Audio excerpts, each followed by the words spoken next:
네, 여러분 반갑습니다. 하나님께서 오늘 우리에게 주시는 축복의 말씀 누가복음 8장 14절을 통해서 시리즈 네 번째 구원받았습니까? 이런 제목으로 말씀의 은혜를 나누기 전에 본문의 말씀을 제가 받들어 읽겠습니다. 가시떨기에 떨어졌다는 것은 말씀을 들은 자이나 지내는 중 이생의 염려와 재물과 향락에 기운이 막혀 온전히 결실하지 못하는 자요. 아멘. 요한복음 5장 24절에서 예수님이 친히 이렇게 말씀하셨습니다. 내 말을 듣고 또 나 보내신 이를 믿는 자는 영생을 얻었고 심판에 이르지 아니하나니 사망에서 생명으로 옮겼느니라. 여러분이 예수 우리 주님의 말씀에 귀를 기울이고 듣고 순종하며 예수님을 보내셔서 그의 피로 우리의 죄를 씻어주신 하나님 아버지를 여러분이 진심으로 믿고 있다면 여러분은 이미 영생을 얻은 것입니다. 이미 사망에서 생명으로, 지옥에서 천국으로 옮겨진 것입니다. 이미 구원을 받았다 그 말입니다. 그럼에도 불구하고 로마서 5장 10절에는 또 이렇게 기록되어 있습니다.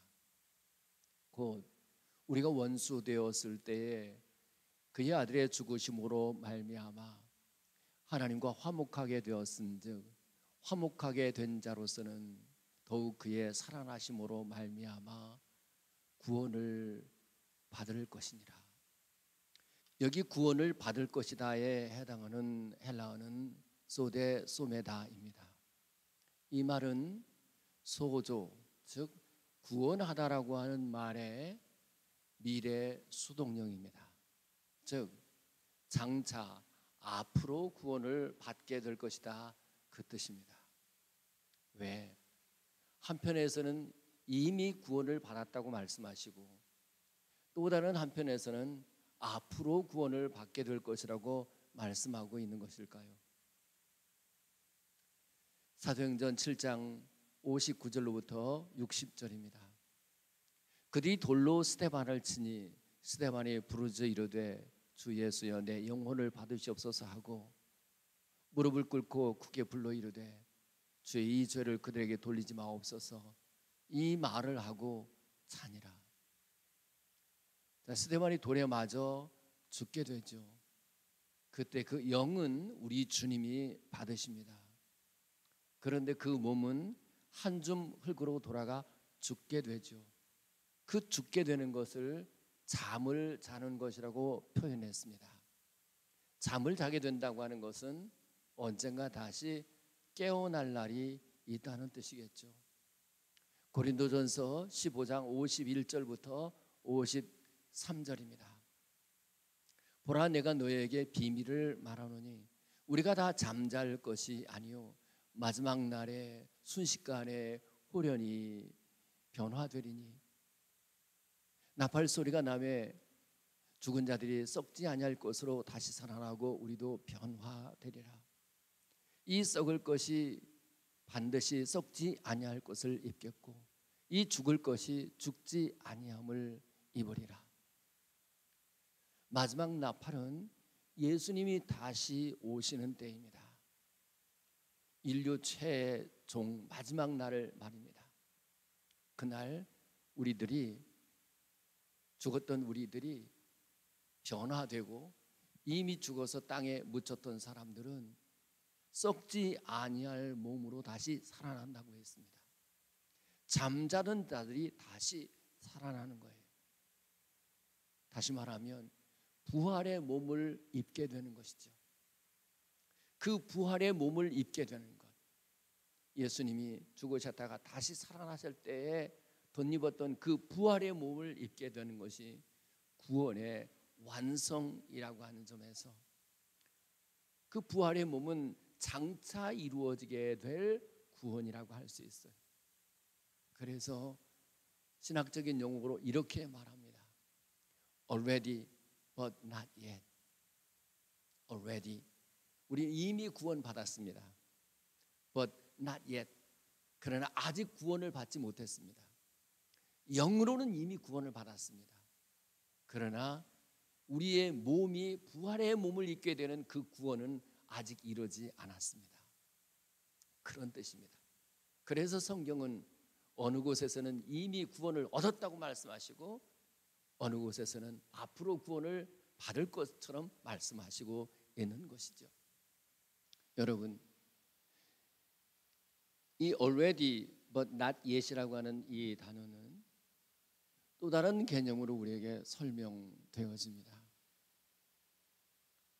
이미 구원을 받았지만 마치 아직 구원을 받지 못한 것처럼 구원을 이루어가는 삶을 살아내야 된다고 하는 의미가 내포되어 있는 것입니다. 고린도서 9장 27절입니다. 내가 내 몸을 쳐서 복종케 함은 내가 남에게 전파한 후에 자신이 도리어 버림을 당할까 두려워함이로다. 바울은 부활하신 예수님을 목격한 사람입니다. 부활하신 예수님의 음성을 직접 들었던 사람입니다. 바울은 셋째 하늘, 즉 낙원에 갔다 온 사람입니다. 그 낙원에서 말로 표현할 수 없는 말을 들었던 사람입니다. 그 말은 바울처럼 구원의 확신이 넘치는 사람이 따로 없을 것이다, 그 말입니다. 그럼에도 불구하고 그는 자기 몸을 쳐서 복종시키는 삶을 산다고 합니다. 이유가 뭐라고요? 남에게 전파한 후에 자신은 도리어 버림을 당할지도 모른다. 구원으로부터 떨어질지도 모른다고 하는 마음 때문에 이미 구원 받았음에도 불구하고 마치 앞으로 구원을 얻어야 할 것처럼 그렇게 바울은 살아냈다는 뜻이에요. 베드로전서 5장 8절 이하에 이렇게 기록되어 있습니다. 근신하라, 깨어라. 너희 대적 마귀가 우는 사자같이 두루다니며 삼킬 자를 찾나니 너희는 믿음을 굳건하게 하여 그를 대적하라. 마귀가 우는 사자같이 두루다니면서 삼킬 자를 찾고자 할 때에 그 대상을 따로 가리지 않는다는 것을 아셔야 됩니다. 마태복음 24장 24절입니다. 거짓 그리스도들과 거짓 선자들이 일어나 큰 표적과 기사를 보여 할 수만 있으면 택하신 자들도 미혹하리라. 거짓 그리스도 그리고 거짓 선자들의 배후에 마귀가 있다고 하면 그 마귀는 심지어 택하신 자들도 여지없이 미혹의 대상으로 삼는다고 하는 것을 기억해야 합니다. 그렇기 때문에 우리가 구원의 확신을 가진 것 이상으로 항상 깨어 있어서 근신하는 삶을 살아내야 될 줄로, 그래서 우리의 삶이 계속 구원으로 이어지도록, 구원의 삶이 우리 가운데 이어지도록 해야 될 줄로 믿으시기를 바랍니다. 빌립보서 2장 12절입니다. 그러므로 내 사랑하는 자들아, 너희가 나 있을 때뿐 아니라 더욱 지금 나 없을 때도 항상 복종하여 두렵고 떨림으로 너희 구원을 이루라. 우리는 이미 구원받았습니다. 그럼에도 불구하고 구원을 이루어 가라는 것은 우리의 마음에 늘 천국을 이루는 삶을 살아야 된다는 뜻입니다. 그것은 구원에 합당한 삶을 살아내야 된다라고 하는 의미도 내포되어 있습니다. 여러분이 구원 받았습니까? 그렇다면 여러분 안에 천국이 이루어져야 되겠는데, 우리 안에 천국이 이루어지는 삶을 살기 위해서는 죄가 우리 마음을 지배하는 것을 허락해서는 안 돼요. 오늘 본문의 말씀을 다시 한번 깊이 생각해 봅시다. 가시떨기에 떨어졌다는 것은 말씀을 들은 자이나 지내는 중 이생의 염려와 재물과 향락에 기운이 막혀 온전히 결실하지 못하는 자요. 여러분, 이 온전히 결실하지 못한다고 하는 것은 지옥에 떨어진다라고 하는 의미가 될 수 있거든요. 마태복음 3장 10절입니다. 이미 도끼가 나무 뿌리에 놓였으니 좋은 열매를 맺지 아니하는 나무다 찍혀 불에 던져지니라. 이때 이 불은 틀림없이 지옥불이라고 할 때 이 온전히 결실, 온전한 열매를 맺지 못하는 사람들은 지옥불에 던져진다고 할 때에 사실은 이 염려 그리고 이 재물, 이 향락이라고 하는 가시가 우리 사람들을 지옥으로 끌고 가는 죄된 요소라고 하는 것을 잊어서는 안 돼요. 나 구원을 받았으니까 뭐 이런 죄된 요소쯤이야 받아들여도 되겠지라고 하는 생각을 갖다가는 온전히 결실하지 못하는 모습이 되어지고 마침내 지옥으로 떨어질 수 있다고 하는 마음을 갖고 살아가야 돼요. 자, 그렇다면 이 가시, 기운을 막아서 결실치 못하게 하는 이 죄된 요소, 그 첫 번째는 무엇입니까? 바로 염려입니다. 이 염려는 사실은 불신앙으로부터 나오는 것입니다. 요한복음 2장 23절로 24절입니다.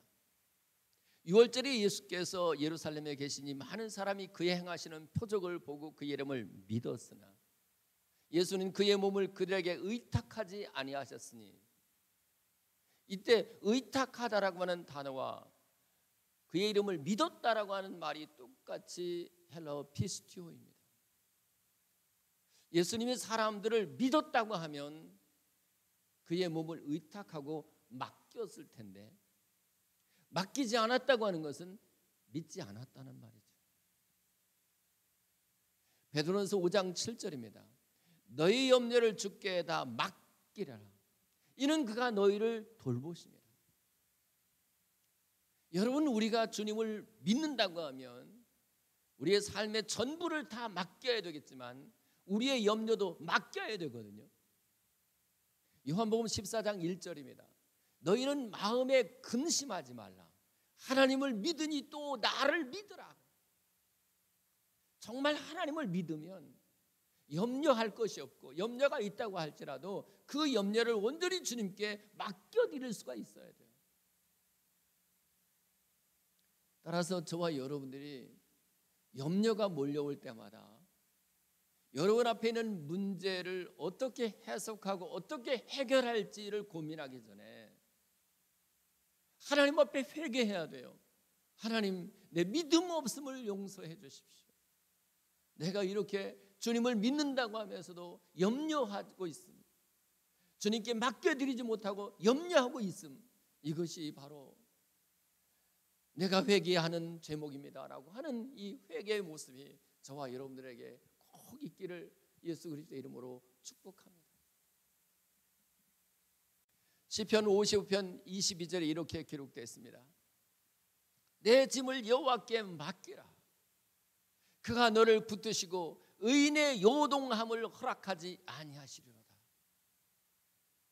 이때 내 짐이라고 하는 단어를 70인역에서는 메집나, 염려라고 하는, 본문에 나오는 염려라고 하는 단어와 똑같은 메집나라고 하는 단어로 번역을 했습니다.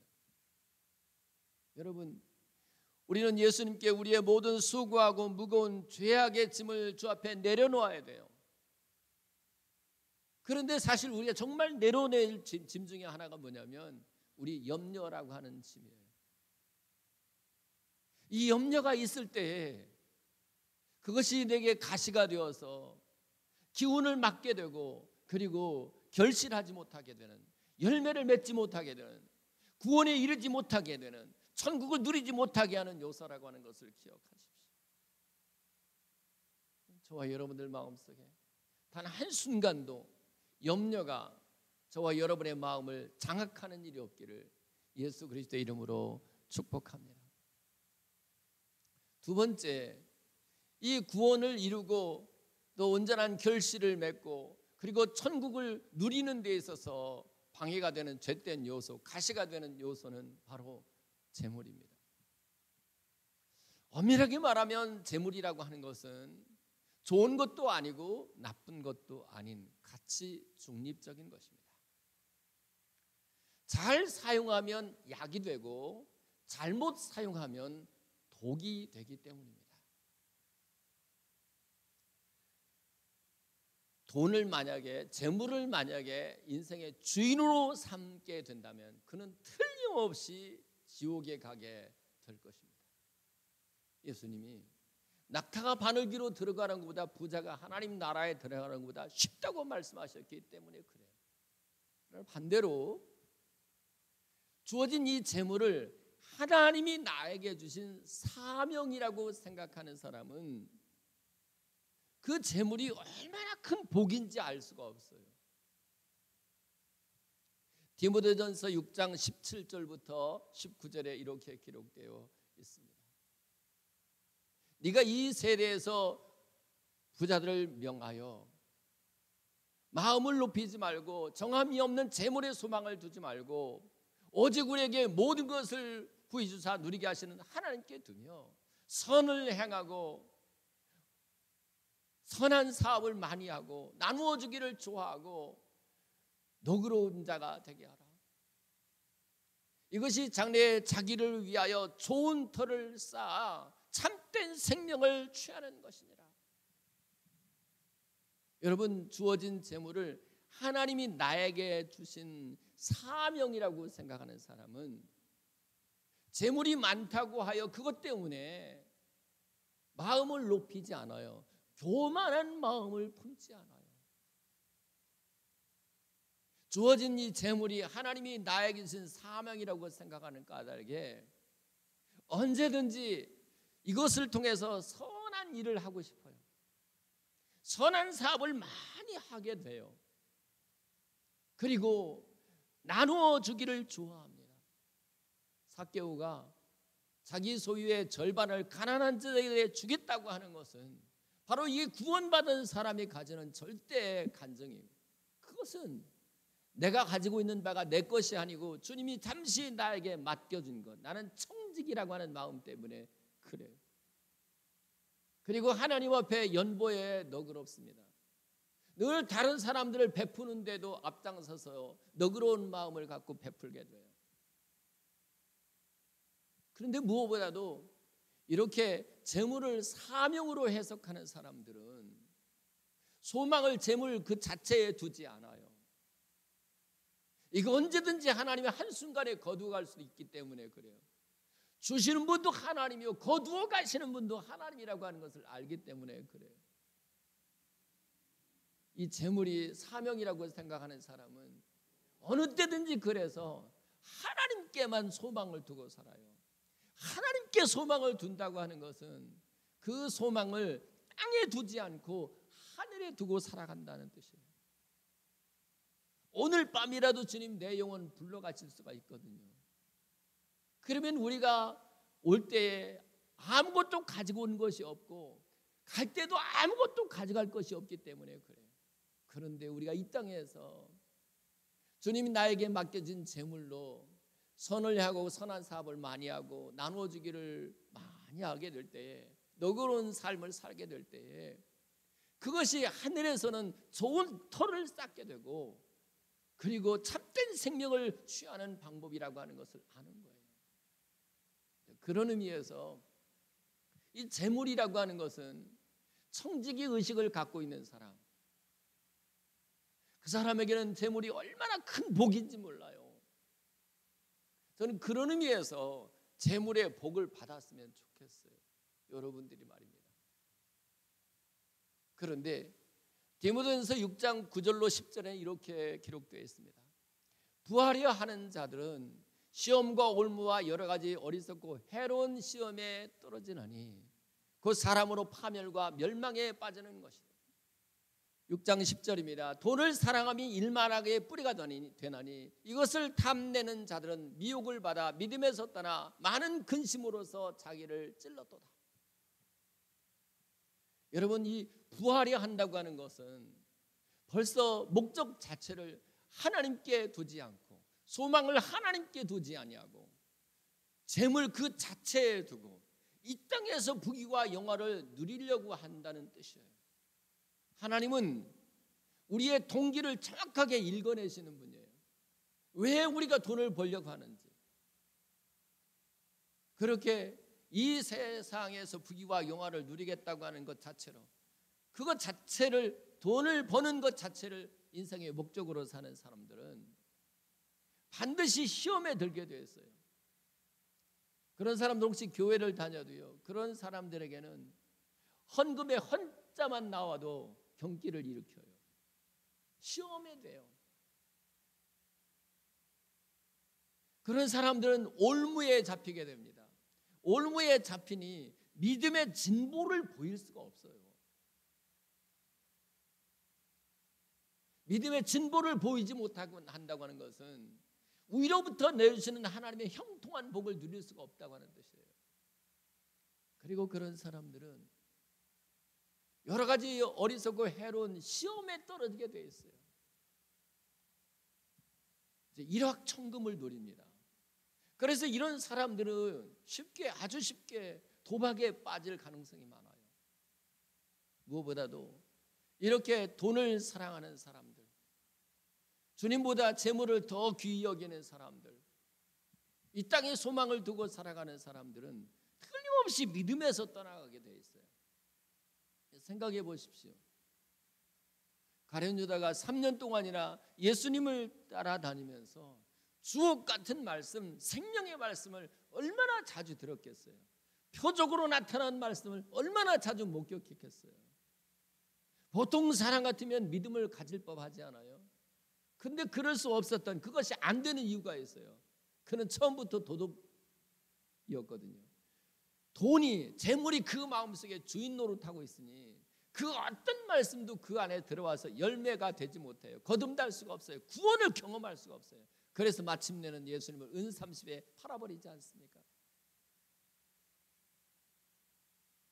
그래서 그런 점에서 보면 재물이 얼마나 독한 가시인지 몰라요. 이 재물이 우리 신앙의 기운을 막아버립니다. 그래서 온전히 결실하지 못하게 만들어요.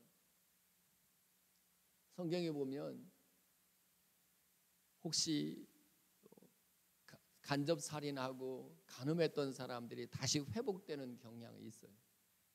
그런데 돈 때문에, 재물 때문에 넘어지는 사람 치고 다시 일어나는 경우가 거의 없어요. 아간이 그랬고, 게하시가 그랬고, 아나니아 삽비라가 그랬고, 가룟 유다가 그랬어요. 그래서일까요? 존 웨슬리는 이렇게 말했습니다. 참된 회개는 호주머니로부터 시작된다. 여러분, 하나님 앞에 회개한 사람, 혹은 구원받은 사람, 구원에 합당한 삶을 살고 천국을 누리고 구원을 이루어가는 사람은요, 어떤 경우에도 재물에 대하여 하나님 앞에 정직합니다. 하나님의 것은 하나님께 드릴 수 있는 거예요. 우리 하나님은 아들 예수님까지 내게 주셨어요. 그 외에도 필요한 모든 것을 하나님 내게 주셨는데 그 10분의 1을 드리지 못해서 그것에 인색함으로 믿음에서 떠나가게 되고 시험과 올무에 빠지고 욕심에 떨어져서 그 결국이 파멸과 멸망이라고 한다면 그것처럼 불행한 일이 또 어디 있습니까? 성도 여러분, 여러분들이 지금 구원을 이미 받고 구원을 이루어가는 과정이라고 한다면 부디 이 돈에 대한 욕심을 버리고 있는 바에 족한 줄로 아는 마음이 저와 여러분들에게 있어지기를 바랍니다. 마지막 세 번째, 이 열매를 맺지 못하게 하고 구원을 이루지 못하게 하고 천국을 누리지 못하게 하는 이 가시, 죄된 요소는 바로 향락입니다. 디모데후서 3장 1절로 5절에 이렇게 기록되어 있습니다. 너는 이것을 알라. 말세에 고통하는 때가 이르러 사람들이 자기를 사랑하며 돈을 사랑하며 자랑하며 교만하며 비방하며 부모를 거역하며 감사하지 아니하며 거룩하지 아니하며 무정하며 원통함을 풀지 아니하며 모함하며 절제하지 못하며 사나우며 선한 것을 좋아하지 아니하며 배반하며 조급하며 자만하며 쾌락을 사랑하기를 하나님 사랑하는 것보다 더하며 경건의 모양은 있으나 경건의 능력은 부인하니 이 같은 자들에게서 네가 돌아서라. 사람을 고통스럽게 하는 것 중에 하나가 뭔지 아세요? 그 많은 요소들 중에 하나가 쾌락을 사랑하는 것보다 하나님 사랑하는 것보다 쾌락을 더 사랑한대요. 쾌락 사랑하기를 하나님 사랑하는 것보다 더한대요. 향락이라고 하는 것은 그래요. 하나님으로부터 오는 기쁨이 아니고 세상이 주는 쾌락으로 기쁨을 누리려고 하는 것. 하나님보다 더 사랑하는 것. 그것은 다 향락이에요. 그것은 다 세상으로부터 오는 것이에요. 디모데전서 5장 6절에 이렇게 기록되어 있습니다. 향락을 좋아하는 자는 살았으나 죽었느니라. 디모데전서 5장 6절입니다. 향락을 좋아하는 자는 살았으나 죽었느니라.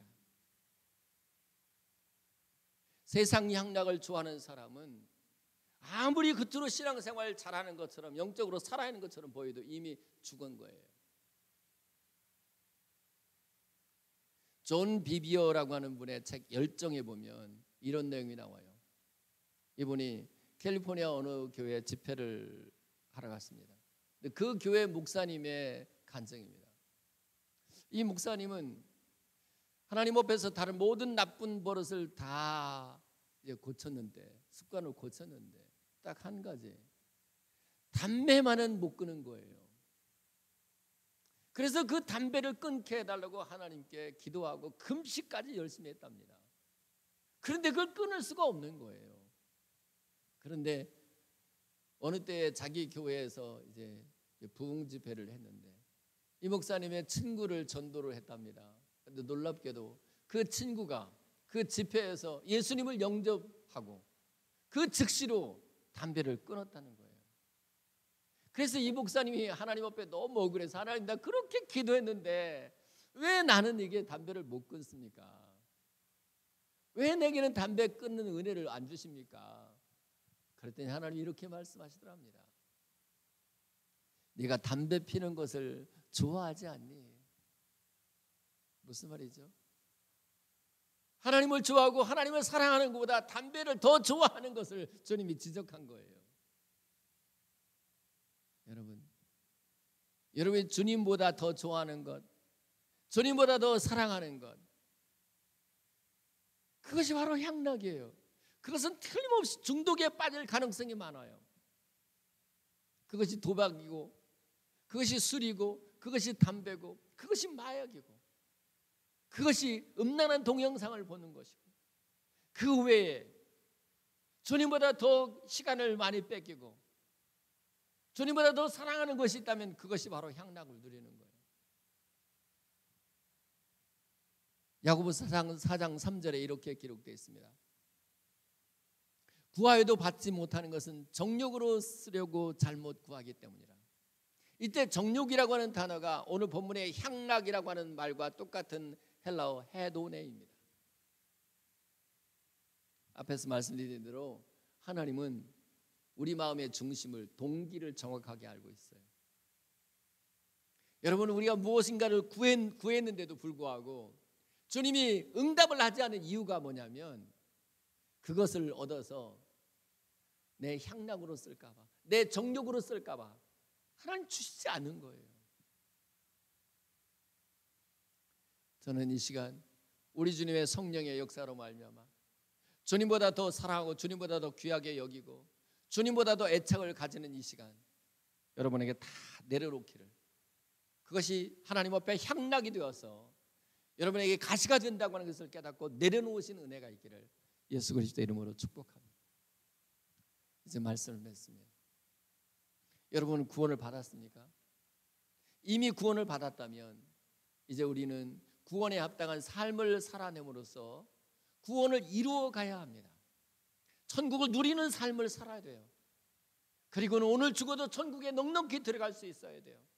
그런데 천국을 누리고 구원을 이루어가고 구원에 합당한 삶을 살아내려고 하는 사람에게 가시가 되는 죄된 요소가 뭐라고요? 염려예요. 재물입니다. 향락입니다. 이 시간 성령께서 역사하셔서 이 염려도 내려놓고 재물에 대한 욕심도 내려놓고 그리고 향락에 대해서도 내려놓으시고 하나님이 주신 구원을 날마다 누림으로 하나님께 영광 돌리는 저와 여러분들 되실 수 있기를 축복합니다.